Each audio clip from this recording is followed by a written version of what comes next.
সংরক্ষণ বিরোধী আন্দোলনে জ্বলছে গোটা বাংলাদেশ। মেট্রো স্টেশন, সরকারি সম্পদ এবং তারপর আগুন লাগানো হলো জেলখানায়। মৃতের সংখ্যা শতাধিক বা তারও বেশি। বাংলাদেশের রাস্তায় নামানো হয়েছে ট্যাঙ্ক, জারি রয়েছে কারফিউ। রাস্তায় কাউকে দেখলে গুলি চালানোর নির্দেশ রয়েছে হাসিনা সরকারের। সরকার তাদের বারবার অনুরোধ করছে বাড়ি থেকে না বেরোতে। যুদ্ধগত তৎপরতায় মোকাবিলা করতে তৈরি রয়েছে বাংলাদেশি সেনা। সেখানে কারফিউ জারির পর রাস্তাঘাট অনেকটাই থমথমে, যান চলাচল স্বাভাবিকের তুলনায় অনেকটাই কম।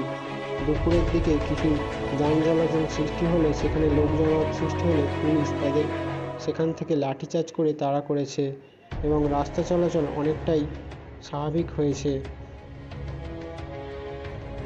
সেখানে দেখা যাচ্ছে গতদিনের হাওয়া সংঘর্ষের জেরে সেখানে পড়ে থাকা রড এবং ইট পাথর বিভিন্ন যানজটের সৃষ্টি করেছিল। সেগুলো পুলিশি কায়দায় সেগুলোকে সরানো হয়েছে। বিভিন্ন গলিতে কিছু লোকের সমাগম দেখা গেছে, কিন্তু মূল রাস্তায় তাদেরকে উঠতে দেওয়া হয়নি। এরকম করে বিক্ষোভ অনেকটাই দমন করা গেছে। ফলে পুলিশ তাদের বিভিন্নভাবে সেই গলিতে ঢুকে তাদেরকে বাড়িতে ঢুকতে বাধ্য করেছে এবং রাস্তা চলাচল এবং যান চলাচল স্বাভাবিক করার চেষ্টা করছে হাসিনা সরকার।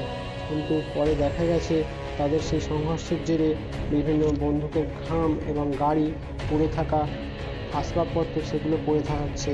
গতদিনের হাওয়া সংঘর্ষের ফলে গাড়িতে আগুন লাগানো এবং সরকারি ব্যারিকেড তুলে ফেলে দেওয়া, এরকম নানা ঘটনা সেখানে দেখা গেছে। জমায়েত এড়াতে এবং দাঙ্গা রুখতে সকাল থেকেই শহরের বিভিন্ন জায়গায় হেলিকপ্টার দিয়ে চলেছে নাকা চেকিং।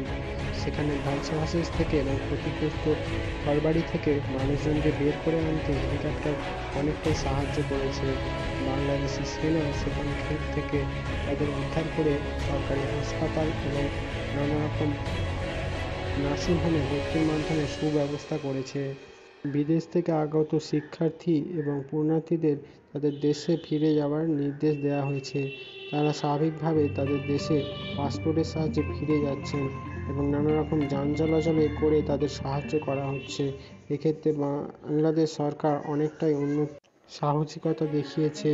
বিভিন্ন ক্ষেত্রে তারা এগিয়ে এসেছে এবং যান চলাচল স্বাভাবিক করার চেষ্টা করেছে। শহরের বিভিন্ন জায়গায় বিভিন্ন মোড়ে জমায়েত রয়েছে পুলিশের।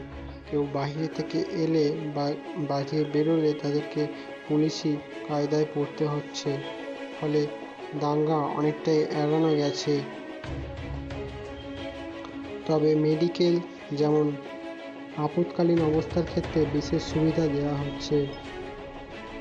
শহরে সকাল থেকেই বিভিন্ন ব্যবসায়ীরা তাদের মাল নিয়ে বাজারে বসেছে। এক্ষেত্রে তাদের ছাড় দেওয়া হয়েছে, যেমন নিত্য প্রয়োজনীয় জিনিস, শাকসবজি, এগুলোর ক্ষেত্রে অনেক ছাড় দেওয়া হয়েছে।